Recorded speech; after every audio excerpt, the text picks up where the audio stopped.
Visión País. Este programa es presentado por la Universidad Politécnica y Artística. Transformamos lo que proyectamos en hechos. Hacemos.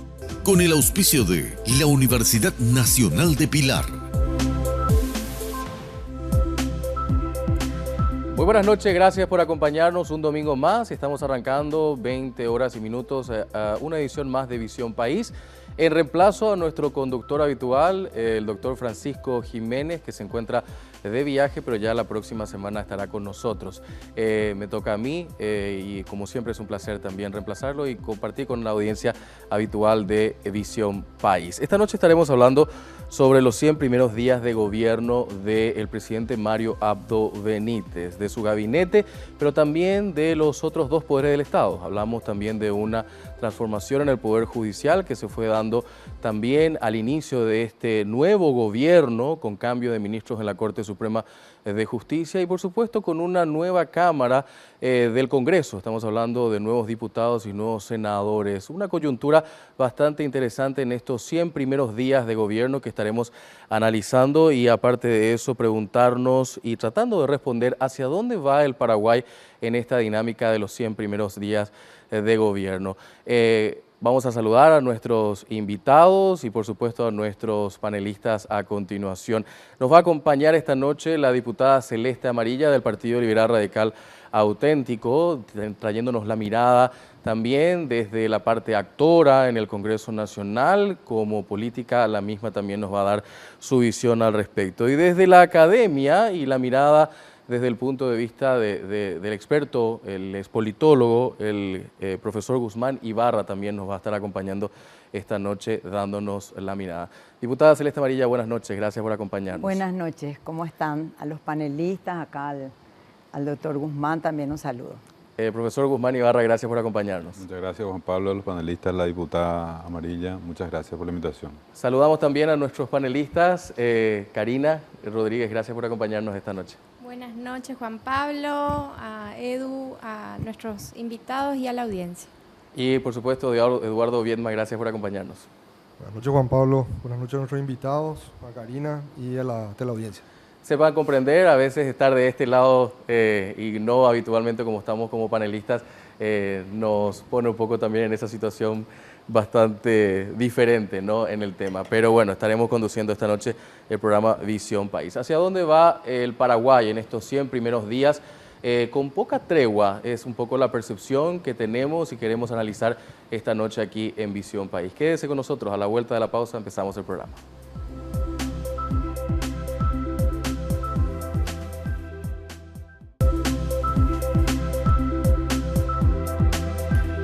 Los 100 primeros días del gobierno de Mario Abdo Benítez. En Visión País estamos también analizando con nuestros invitados y con el panel hacia dónde va el Paraguay en estos primeros 100 días como termómetro para saber cómo va a continuar los próximos 5 años. Diputada, más que nada también sus primeras impresiones sobre cómo están viviendo ustedes desde el Congreso, hablamos del Poder Legislativo, estos primeros 100 días. ¿Cómo vivimos nosotros o los de Marito? ¿Cómo ustedes están viviendo y cómo ustedes están viendo estos primeros 100 días de Mario Abdo? Bueno, de Mario Abdo yo no pude ver, no tengo un resultado porque él no presentó un plan de gobierno. Desconozco, no llegó a la Cámara, no se hizo público, entonces es muy difícil saber qué de sus metas logró y qué no logró. Y la Cámara de Diputados y la de Senadores, como saben, comenzó bastante conflictuada.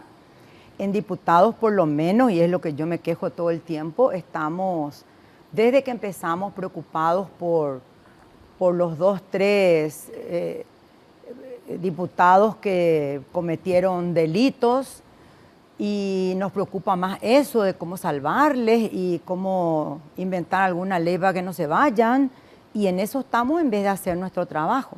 Yo vengo pidiendo desde el primer día que renuncien los que están con problemas y que nos dejen trabajar. Porque ya para nosotros ya pasaron los 100 días. Nosotros comenzamos en julio y no se ven resultados tampoco. Las leyes que se han aprobado son leyes anteriores, son leyes que vinieron del Congreso, fuera de 2 o 3 proyectos de ley de nacidos ahí, no hay nada, no hay ninguna producción, solamente estamos preocupados por Portillo y por Rivas y por Cuevas. Y bueno, así que yo la verdad que veo mal. En senadores lo mismo, Payo Cubas payaseando en cada sesión, la mitad de las sesiones se levantan por su inconducta y creo que estamos muy mal. Y por parte del Ejecutivo, como te digo, yo no puedo medir porque yo no conozco el plan de gobierno del presidente. ¿No se comunicó entonces? No, de hecho que desde el primer día que subimos, antes que él, en julio, empezaron a venir algunos exdiputados, otros diputados en ejercicio, con una carpetita bajo el brazo pidiendo que tal o cual secretaría se convierta en ministerio porque él iba a ser el ministro. Y esto no obedecía a ningún plan. Y a tambor batiente, el primer día, la primera sesión que estuvimos, cuando todavía los nuevos no sabíamos ni cuál botón había que apretar para votar, ya creamos un ministerio. El primer día, sin ningún plan al cual obedezca. Y yo le decía a la gente de Añetete, yo no tengo problema de acompañar la creación de 500 ministerios, pero traigan un plan. Que el presidente nos diga, esto es lo que yo quiero hacer con el Estado y entonces esto es lo que necesito. Y nuestra función es apoyar su plan de gobierno, no obstaculizar. Nosotros somos oposición, pero oposición responsable. Si él presenta un plan y él nos explica y nos dice, necesito que tal ministerio se convierta en tal cosa y tal otro en tal cosa, y nos convence, pero perfectamente vamos a votar. Es más, ni siquiera tiene que convencernos. Tiene que ser un plan real, posible, desde la visión de este gobierno. Y yo tengo que respetar eso. No hay un plan. Armamos unos cuantos ministerios a los efectos que los que ocuparon esos lugares seguramente sean llamados ministros y tengan alguna otra compensación y más guardia y más chofer y auto, no sé a qué obedeció. Quizás algunos sirvan, quizás algunos no. Guzmán, esta mirada justamente que nos está planteando la diputada Celeste Amarilla, ¿qué opinión te merece? ¿Realmente llegan sin un plan? ¿Por eso la gente no sabe hacia dónde se van estos primeros 100 días? Sí, voy a tomar lo que señaló la diputada para comenzar esto de cómo uno evalúa, cómo uno calibra, cómo uno puede medir a un gobierno cuando no hay un plan explícito o no está establecido, digamos, los principales ejes de forma así clara, explícita, aunque podría haberlos o no. Entonces, planteando un poco esta duda, cómo analizar, lo que hice fue mirar los 4 anteriores periodos y ver cuáles fueron las características que tuvieron desde Cubas Grau hasta Cartes en esos primeros 100 días, ¿verdad? Y en función a eso salen como 7, 8 elementos que son comunes a todo el presidencialismo. Bueno, tiene una característica también el presidencialismo paraguayo diferente al norteamericano, donde el presidente tiene como mayor presencia y de donde, entre paréntesis, surge toda esta cuestión de los 100 días, donde el presidente en 100 días plantea algunos aspectos que dan una línea clara de cómo va a ir el gobierno, cuál va a ser su rumbo, ¿verdad? Entonces, viendo estos 4 periodos, otra vez desde Cubas hasta Cartes, encontré algunos elementos que son bastante parecidos desde el punto de vista de una valoración positiva como del punto de vista negativo. Por lo general, los gobiernos empiezan con anuncios rimbombantes, ¿verdad? Anuncios de alto impacto del punto de vista político, ¿verdad? Nicanor hablaba de la cuestión del combate a la pobreza, ¿verdad? De que hizo unos acuerdos con la banca privada, del nuevo papel de Paraguay en el concierto internacional, ¿verdad? Si ustedes recuerdan, Lugo, en los primeros meses del gobierno, anuncia la creación de una comisión para la reforma agraria. En el caso de Cartes estaba toda esta idea de la dinámica del sector privado y la ley de APP, la famosa APP, y eso eran anuncios muy importantes. El otro elemento común que tienen los gobiernos en los primeros 100 días son denuncias de corrupción. Por lo general, es algo absolutamente entendible y razonable del gobierno anterior, ¿verdad? En el caso de Nicanor no había tanto, pero Lugo sí, 60 años después del Partido Colorado, Cartes también sube y hace unas denuncias de corrupción, 600 millones de dólares, sin respaldo, etcétera, etcétera. Y bueno, el propio Marito con esta lista de planilleros supuestamente del Ministerio de Educación, ¿verdad? Elementos así, claro. Otro aspecto común, medidas efectistas, ¿verdad? En el caso de Nicanor, una serie de normativas presentadas para toda la cuestión de la reforma tributaria.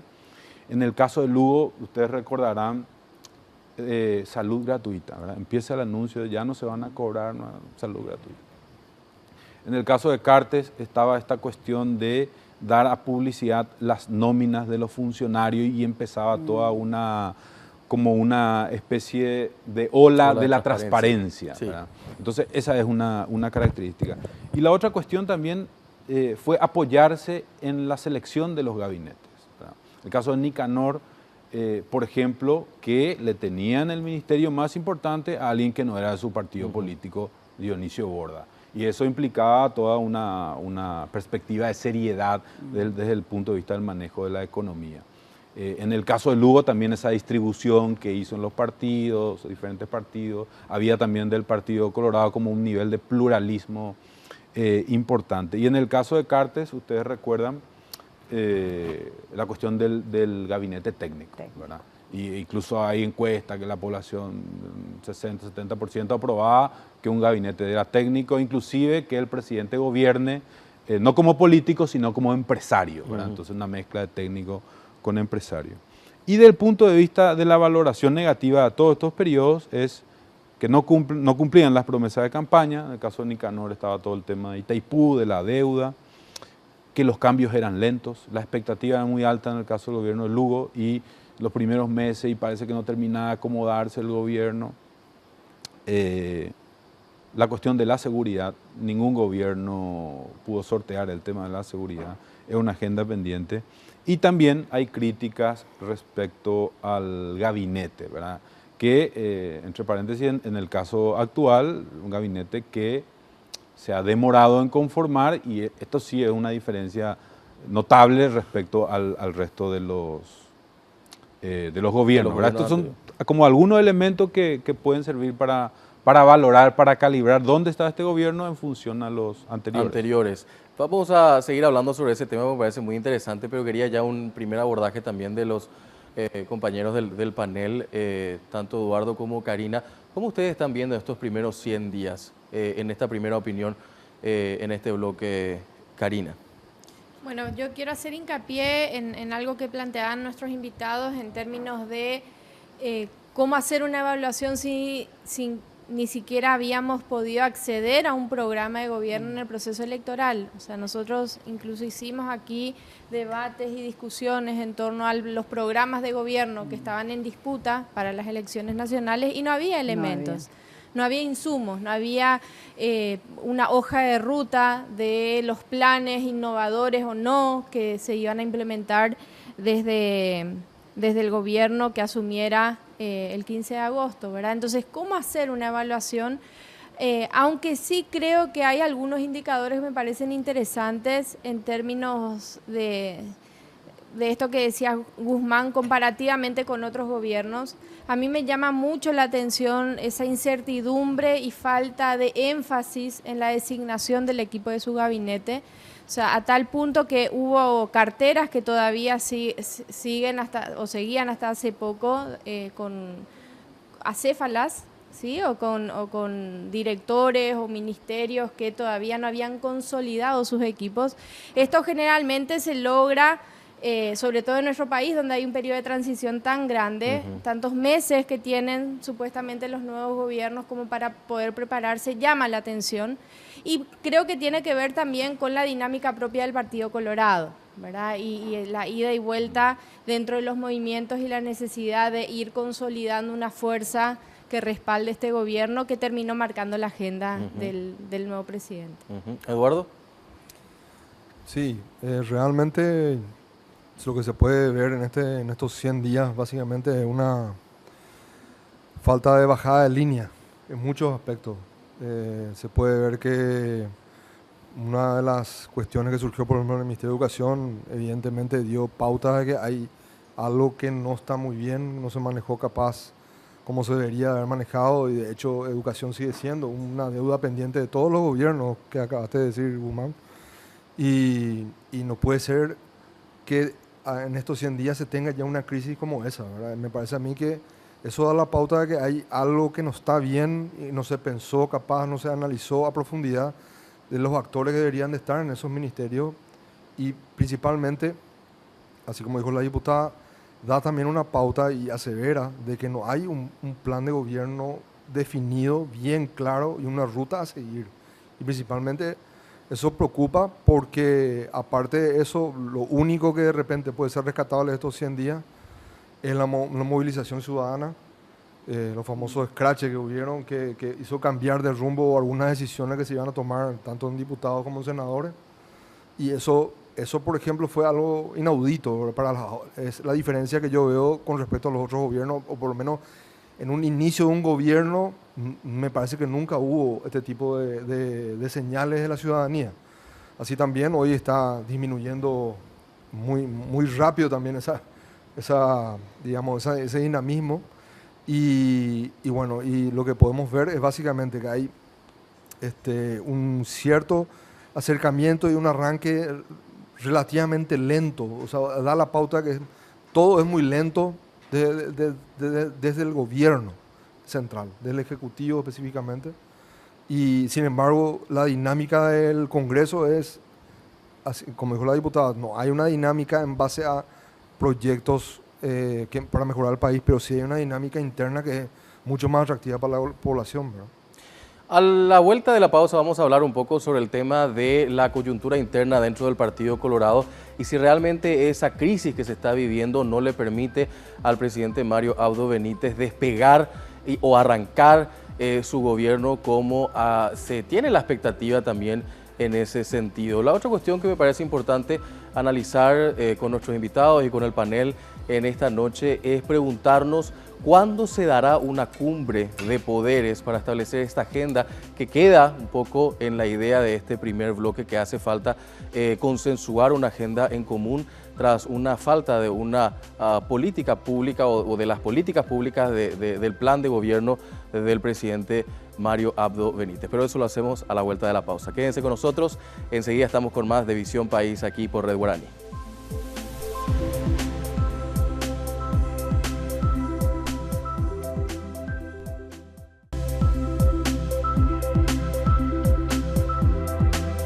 Gracias por acompañarnos, estamos en Visión País, como todos los domingos de 20 a 21 horas por Red Guaraní. Este domingo, en ausencia de nuestro conductor habitual, Francisco Jiménez, estamos analizando los 100 primeros días del gobierno de Mario Abdo Benítez y hacia dónde va el país con la crisis interna dentro del Partido Colorado, con algunos desaciertos ya en estos primeros 100 días del gabinete entre ministros, situaciones de conflictos que se han vivido y que definitivamente deja la percepción que se traduce en el malestar incluso de mucha gente en las redes sociales. Pero traslado la pregunta justamente a nuestros invitados. Empezamos con la diputada Celeste Amarilla.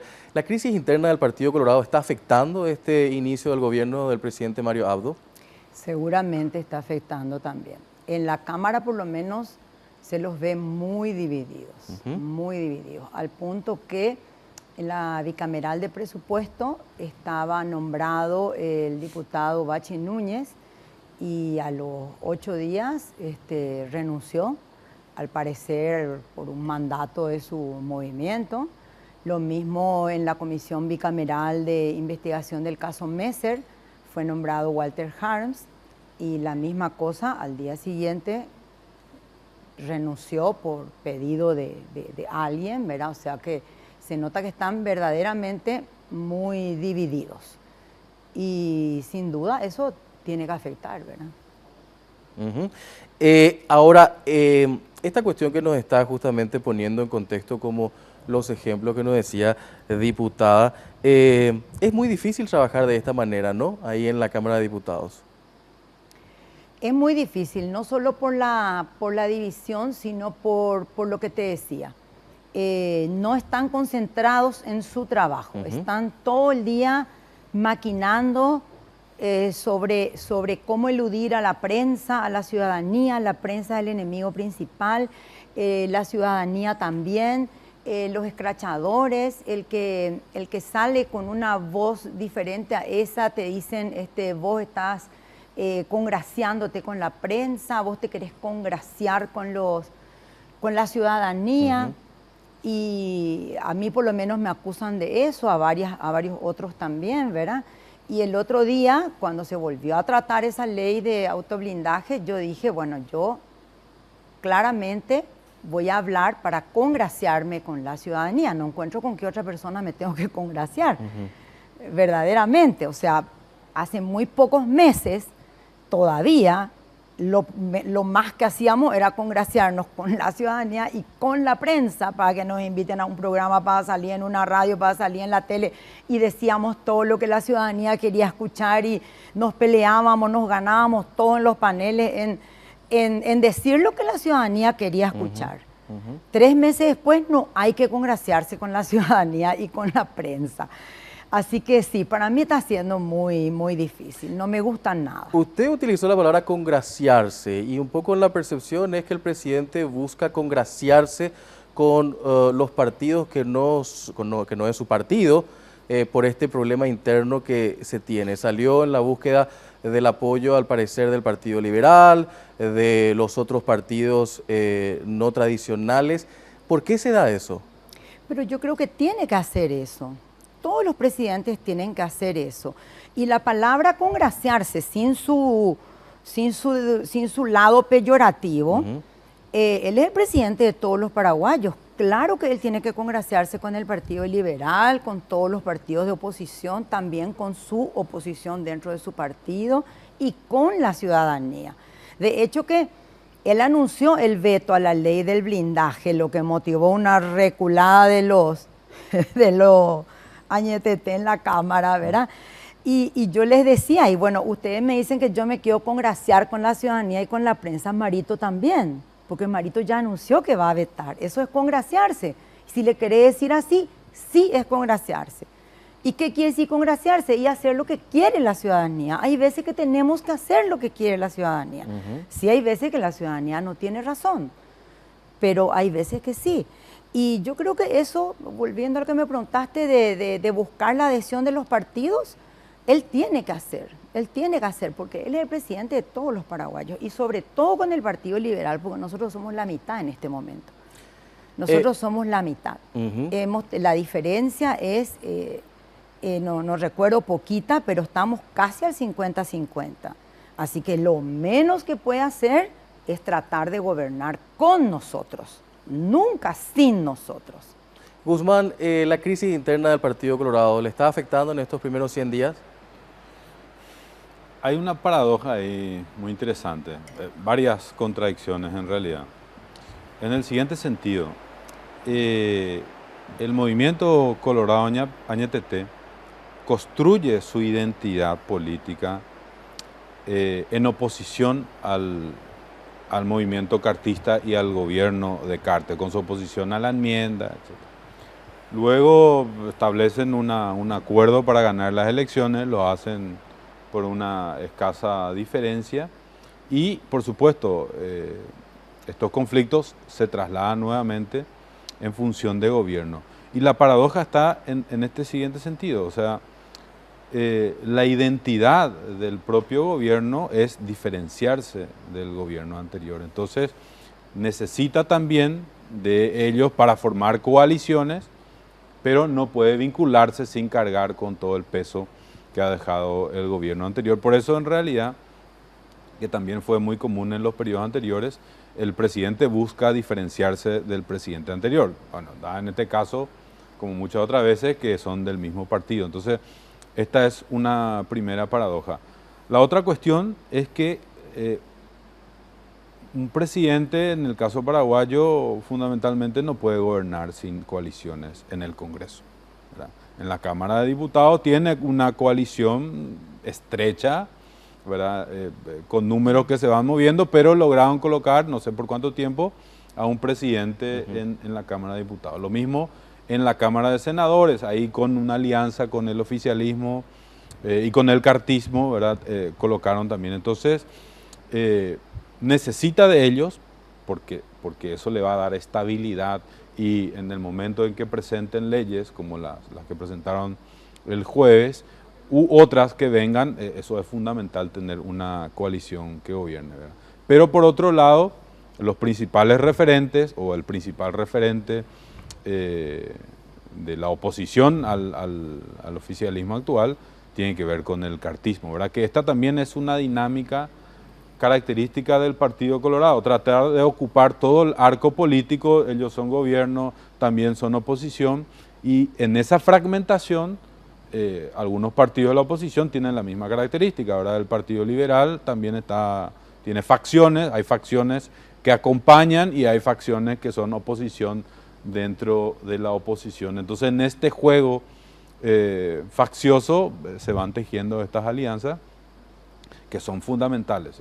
Uno tiene problemas en el Congreso y luego esos problemas se trasladan ya en la estabilidad del propio presidente. Karina y Eduardo, escuchando justamente la intervención de Guzmán y de la diputada Celeste Amarilla, me viene la pregunta y le traslado a ustedes, ¿quiénes son los aliados entonces del presidente en estos 100 primeros días hacia futuro? Karina. Bueno, yo creo que quería hacer alusión a dos situaciones que me parece que se están desaprovechando como nuevo gobierno, que tiene que ver con quizás esas alianzas que se puedan establecer de manera coyuntural, aprovechando el inicio de un gobierno que todavía puede tener una pieza de confianza, sea el actor que sea, ¿verdad? Esto que decía la diputada, la oposición que dice, bueno, yo si me presentan un plan puedo acompañar, y creo que se está desaprovechando por múltiples factores, pero que pasa el tiempo. Pasan esos primeros 100 días en los que todos de alguna u otra manera tratan de demostrar cierto margen de institucionalidad, de que se deja de lado la agenda partidaria y se coloca la agenda país como una prioridad. Creo que eso está pasando el tiempo, se está desaprovechando. Pero por otro lado, realmente no recuerdo, pero hubo uno de nuestros programas donde hablamos del tema de que un gobierno que no genera expectativa, o sea, no fue una campaña en la que se generó la expectativa de a partir de tal fecha el país cambia. Eso significa que como no hay esa expectativa, tampoco se genera por parte de la ciudadanía reclamos en torno a queremos tal cosa o prometiste cambiar y no lo hiciste. Y al revés, ¿verdad? Lo poco que se haga va a generar incluso reacciones positivas, porque como no se tenía expectativa que haga algo en algunos otros campos, quizás genere ese respaldo. Pero sí sumo a eso que lamentablemente digamos, las situaciones que se fueron presentando fueron, lo decía Eduardo, la crisis del MEC. La crisis del MEC no fue ni de afuera, fue adentro del propio equipo.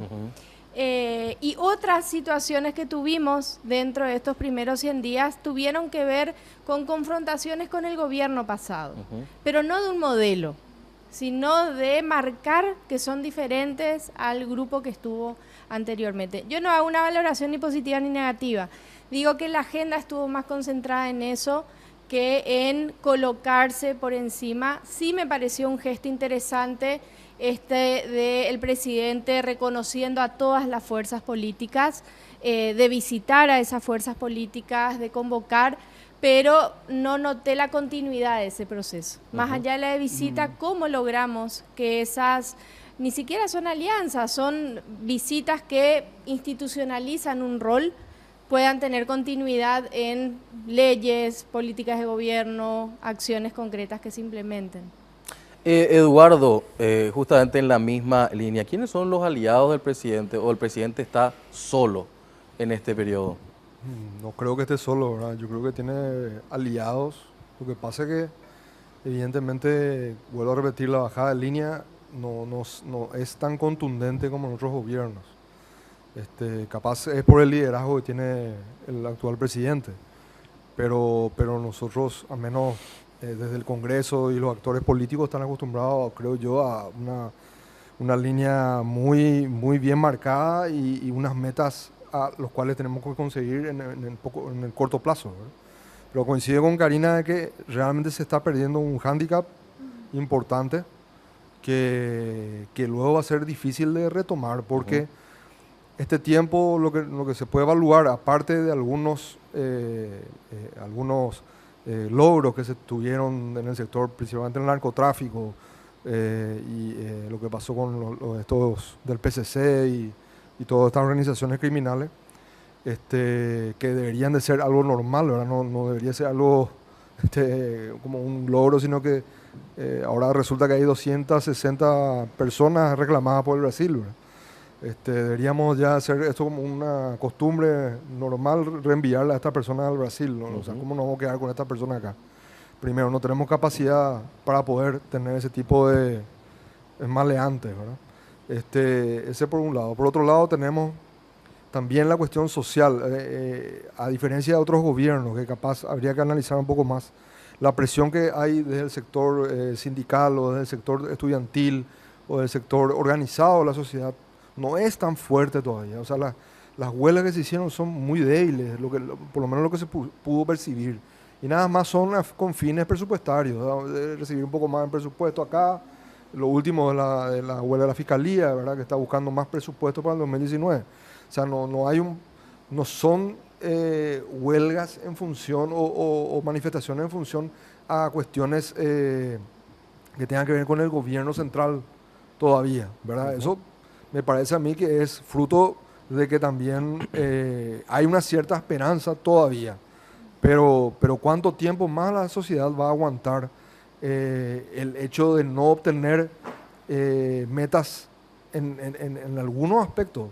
Salud, por ejemplo, también es un tema muy recurrente. O sea, hace poco se tuvo también una crisis en salud que no fue a nivel del Ministerio de Educación, pero se le instituye a una persona que va a cumplir su trabajo. Un director de hospitales pide que no se los tenga más a los enfermos en los pasillos, ¿verdad? Y algo que se fue a cumplir el trabajo y sin embargo se lo saca. Entonces hay cuestiones que tienen que explicarse a la sociedad y hay cuestiones también, hay que dar señales de cambio porque si no, la gente se va a hartar. Tengo un minuto en este bloque justamente para nuestros invitados, hablando de lo que decía también Eduardo en la parte final, tanto para la diputada Celeste Amarilla como para el profesor Guzmán Ibarra. Bueno, ¿y hacia dónde entonces debe dar este golpe de timón el presidente, diputada, para que la gente tenga esta percepción de que tiene el control de la nave? Bueno, yo creo que él, vuelvo al inicio del programa, yo creo que él, si no tiene un plan de gobierno, tiene que hacerlo ahora mismo, o rescatar el que tenía si es que no divulgó nomás, y tiene que actuar sobre eso. Y los ejes son, sin duda, educación y salud. Si él no revierte ese presupuesto de la nación, donde 70% es sueldos. Es decir, que de cada 1 millón de guaraníes que el país recauda, 700.000 se va a sueldos de la administración pública. Si eso no revierte él, y él tiene que revertir, comenzamos mal y va a terminar peor, porque esto habrá ido creciendo. Quizá en otros gobiernos eran menos. Eso por un lado, refiriéndome a ingresos. Y refiriéndome a gastos, tienen que ser educación y salud las prioridades. Y educación me preocupa mucho porque yo creo que PETA no tiene el perfil para... o sea, yo no sé con qué criterio le habrán puesto a PETA ahí, es como que me pongan a mí ahí, ¿verdad? Educación necesita una reforma simultánea en 3 o 4 etapas. Hay que reformar todo el sistema educativo para la primera infancia. Paralelamente hay que reformar la primaria, la secundaria y la universidad, y todo al mismo tiempo, porque si vamos a comenzar con los chiquitos de preescolar, vamos a esperar 20 años para ver el resultado, y en 20 años perdimos el bono demográfico, o en 30. Así que todo simultáneo tiene que ser, y eso está en manos de educación, y yo estoy convencida, lo dije en toda mi campaña y sigo diciendo, Sin educación no vamos a salir de la pobreza. Es absolutamente imposible, es utópico, es un pensamiento mágico. Incluso te digo más, a lo mejor es un disparate, educación viene primero que salud, porque con educación también mejora la salud. Educación, educación, educación es lo que Marito tiene que hacer en esta primera etapa. Gracias, diputada Guzmán. Tengo un minuto justamente sobre la misma pregunta. ¿Y qué tiene que hacer el presidente? Bueno, nunca es tarde para empezar a conformar un programa, algunas líneas de gobierno. Nicanor terminó en el 2005 su estrategia de lucha contra la pobreza. Lugo empezó en el 2008 su plan de desarrollo social, terminó en el 2009. Cartes empezó con el famoso tablero de control y le llevó un año. O sea, una característica que viene en gobiernos y algunas cosas lo van haciendo en la medida que se van conociendo un poco en función de gobierno. Hay problemas claramente en el gabinete. Lo del Ministerio de Educación es un bochorno del punto de vista de que es una implosión, es un problema interno casi inexplicable y que además pone a prueba un poco la habilidad del presidente para resolver esto, del punto de vista de que el ministro es una persona de su confianza, yo creo que de mucha confianza, por eso lo pone ahí. E independientemente de que le pueda gustar o no a uno, ha demostrado algún nivel de eficiencia en otra esfera del Estado. Quizá no sea la pieza adecuada para ese lugar, pero ¿cómo se resuelve eso cuando es una persona de confianza? Bueno, una alternativa podría ser que haga un enrosque, que le lleve a PETA a otro lugar y traiga ahí una persona, entonces eso quizá no va a afectar mucho. Y 20 segundos, un tema clave como la cuestión de educación me parece que es el tema tributario, ¿verdad?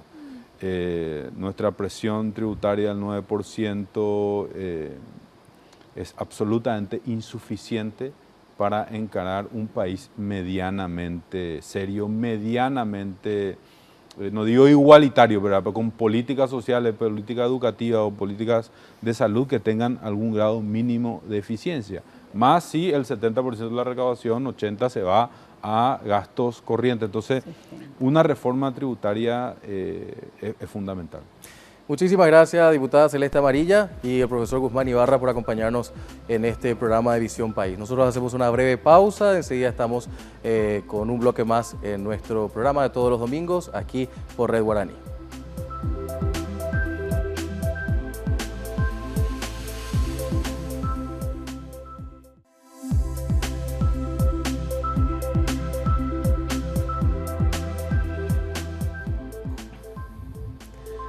Estamos de vuelta de la pausa en este último bloque, en este domingo, compartiendo con ustedes ya el inicio de semana y la reflexión que hacemos habitualmente en el espacio Visión País los domingos de 20 a 21 horas.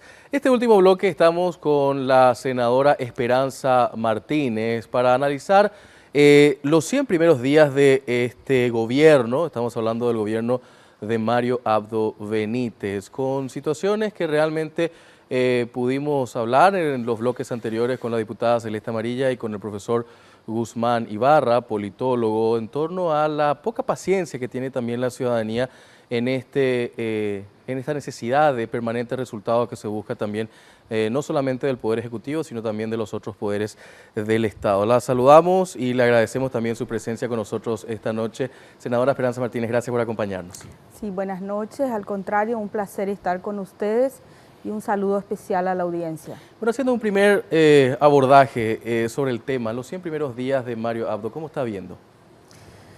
Bueno, cuando uno piensa en los tiempos electorales, teníamos a un candidato a la presidencia que venía, digamos, como trayendo una protesta y un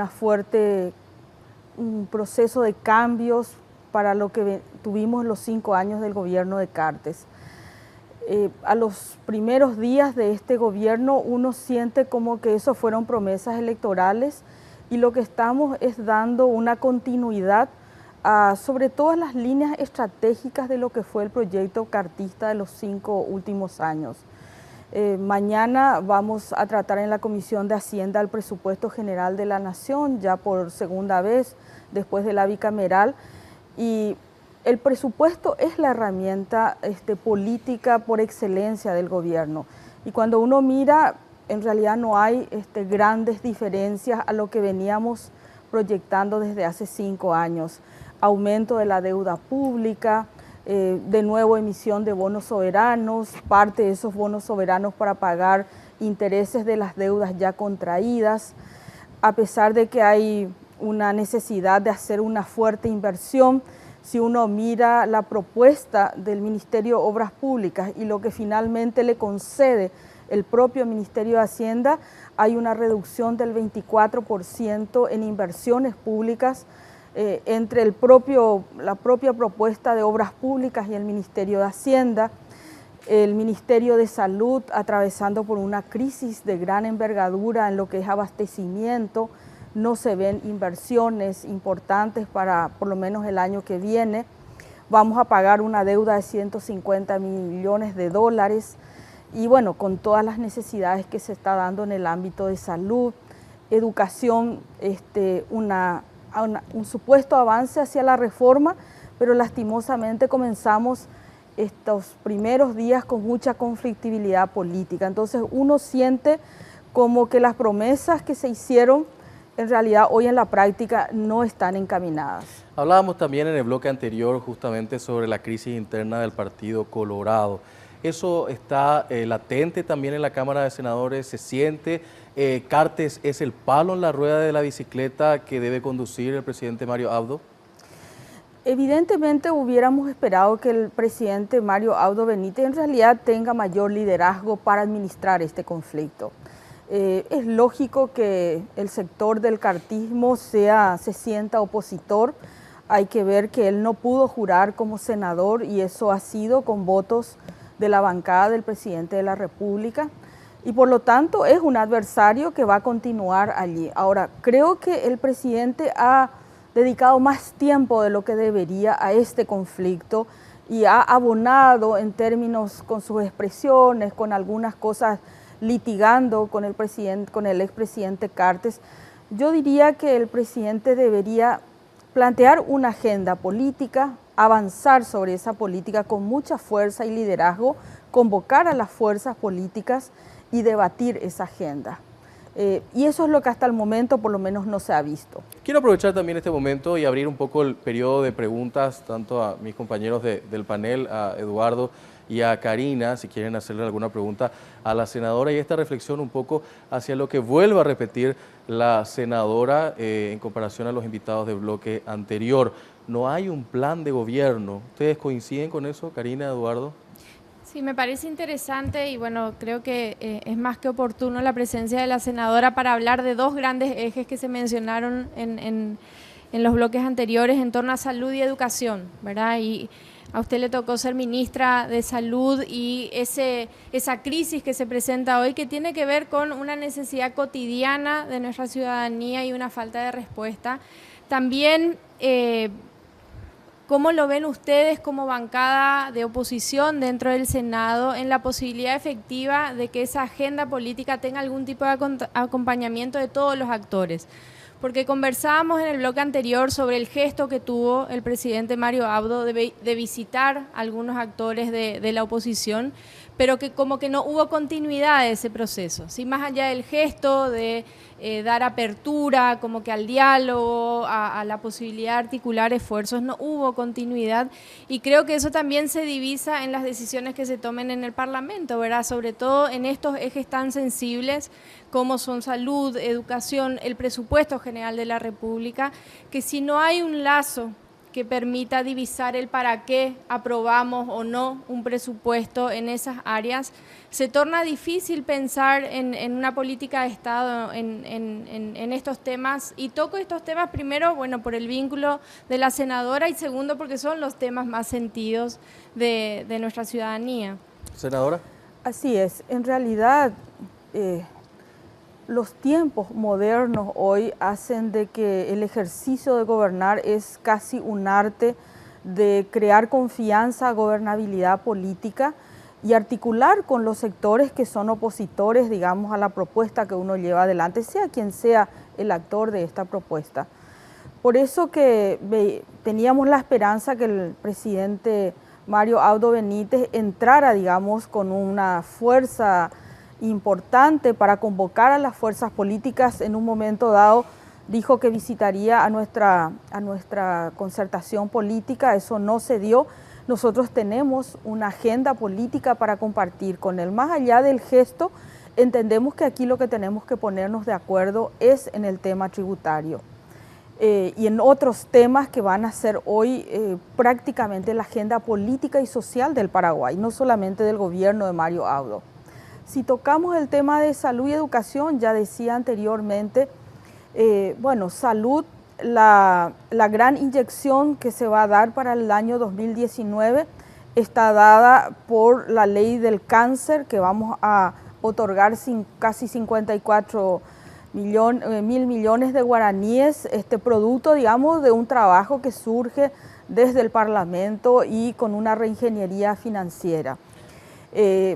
Prácticamente la propuesta del Ejecutivo es volver a instalar los equipos de salud de la familia que ya estaban instalados hace 7 años, que en estos 5 o 7 años fueron retrocediendo, fueron desarticulados por diferentes miradas políticas, y hoy se plantea recomponer el 50% de estos recursos que en realidad hace 7 años ya estaban articulados y que hoy deberían haber sido potenciados. Y bueno, y yo creo que el ministro de Hacienda está atrapado en la gran deuda que deja el gobierno de Cartes de más de 150 millones de dólares. Entonces, ¿qué es lo que más se siente en el sistema de salud? Y bueno, que no hay insumos, que no hay medicamentos, que los hospitales están desabastecidos, etcétera, más allá de otros reclamos que vienen del sector gremial. Por lo tanto, lo vemos atrapado el propio ministro, por más buenas intenciones que sea. Y en el tema de educación se anunciaba la gran reforma. Lastimosamente, nuestro colega, el ministro Peta, él tiene afinidad a ser un gran fiscal, ¿verdad? Y entra al ministerio, a mi parecer, como un gran fiscal a buscar a los planilleros, etcétera, disputa con su propia compañera, digamos, de trabajo de manera pública. Y bueno, eso nos da preocupación, porque cuando uno quiere hacer una reforma de un sector tan sensible como el ámbito de la educación, uno tiene que ser un gran articulador, un gran canciller, el que conduzca una reforma donde van a haber intereses, donde van a haber protestas, miradas diferentes, algunos quieren la educación de esta manera, otros de otra manera. Con todas las buenas intenciones es una confrontación de propuestas, de ideas, iguales y contrarias. Y el que conduzca eso tiene que ser un gran articulador, no un gran complicador del proceso. Entonces, hay una buena propuesta, ¿verdad? Está el debate, ya hay conflictos con la mirada hacia el Banco Mundial, a la cual nosotros respetamos como organismo de financiamiento, pero creemos que es el Paraguay el que tiene que definir esa política. Entonces, los dos elementos estratégicos pareciera como que no hay todavía una hoja de ruta que nos haga pensar de que vamos a tener cambios positivos a corto tiempo. Gracias, senadora. Eduardo. Senadora, había hablado también del tema tributario. De hecho, la bancada donde usted está enfrente de Guazú es uno de los emblemas que tiene, ¿verdad? Que es el tema principalmente de soja, tabaco. Y evidentemente un presupuesto, si uno ve el presupuesto nacional 2019, estamos en un 70% de vuelta del presupuesto en salarios. Un presupuesto que básicamente es insostenible en muchos aspectos y no saben de dónde van a sacar los recursos. Y sin embargo, a una propuesta de aumento de impuestos o de cobrar impuestos a sectores que hoy están pagando poco o nada, el Ejecutivo se abroquela y no deja que eso continúe. Y de hecho, una de las cuestiones que estaban diciendo como para pasar esto a marzo era justamente el estudio del gasto público también. O sea, está bien generar impuestos, pero también esos impuestos, ¿dónde van a ir a parar? Si van a ir a parar de vuelta en salarios, entonces el sector por lo menos industrial y empresarial no está de acuerdo, ¿verdad? Ellos quieren, o eso es lo que estaban planteando. En ese sentido, ¿usted ve de que el gobierno realmente tiene un plan con respecto al tema tributario o solamente chutó la pelota un poco más adelante para discutir el año que viene y el año que viene ver si es que convence al sector empresarial a que se pueda cobrar un poco más de estos impuestos? Bueno, evidentemente cuando comienza el gobierno de Mario Abdo Benítez y él hace su discurso inaugural y cuando el ministro de Hacienda también trae el presupuesto, la propuesta del gobierno es no cambios tributarios, solamente mejorar supuestamente la eficiencia, mayores sectores que hoy no están contribuyendo, que entren a contribuir, o sea, eficiencia y eficacia como recetas. Pero en realidad esa es la misma política que tuvimos los últimos 5 años. Si nosotros en el 2015 hubiéramos aprobado el impuesto a la soja, hubiera sancionado la ley el presidente Cartes, que tuvo aprobación en ambas cámaras, 2016, 2017, 2018, 3 años por 300 millones, estamos hablando casi de 1.000 millones de guaraníes que el Estado paraguayo hubiera recaudado durante el gobierno de Cartes y el primer trimestre de este periodo, y nosotros hubiéramos dejado 2 años de endeudarnos con bonos soberanos por 30 años. O sea, ese es el cambio real para que la gente tenga claridad. O sea, cuando se elige endeudarse por bonos y no cobrarle a los ojeros, elegimos una deuda por 30 años que van a pagar mis hijos y mis nietos y los hijos y nietos de los que nos están viendo, en vez de haber tenido recursos genuinos, hablando solamente del impuesto a la soja. Entonces, yo creo que la posición del gobierno es seguir protegiendo a los sectores que hoy son los más poderosos económicamente y que nunca han pagado, en términos, no digo que nada, pero que en términos proporcionales, digamos. Y pongamos el IVA. Cualquier chipera, cualquier persona que está en la calle hoy comprando un yogur, un vaso, una gaseosa, que compra lo que sea, paga 10%.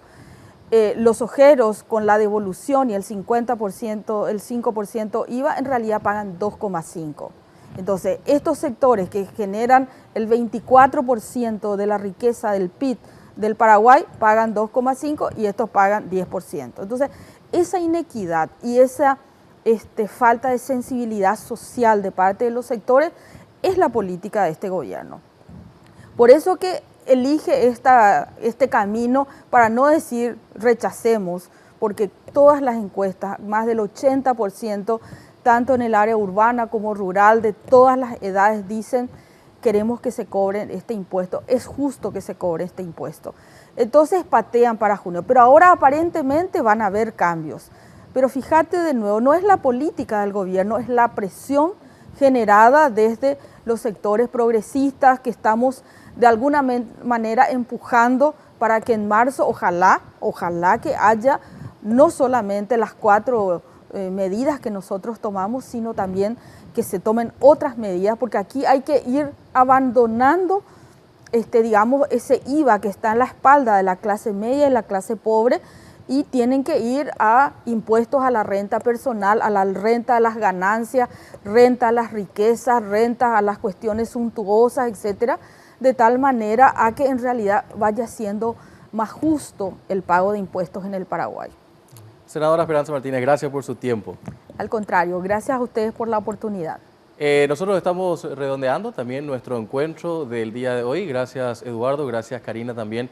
Una noche más aquí en Visión País. Hacemos una breve pausa y enseguida estamos con nuestra reflexión final.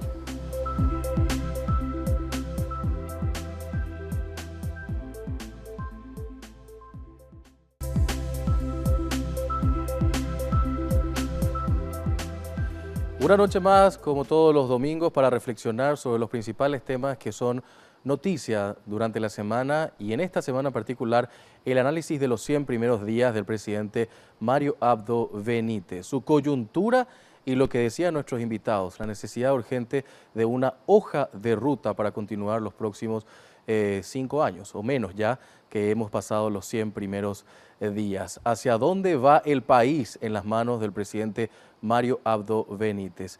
Esperemos que este programa de esta noche le haya servido para analizar justamente la coyuntura que le toca llevar por delante al presidente Mario Abdo Benítez. Está en sus manos, presidente, y lo que deseamos es que este país mejore cada día más. Es el deseo, como todos los domingos, que dejamos también en el análisis y la reflexión de Visión País. Esperando que tengan un excelente inicio de semana. Será hasta el próximo domingo.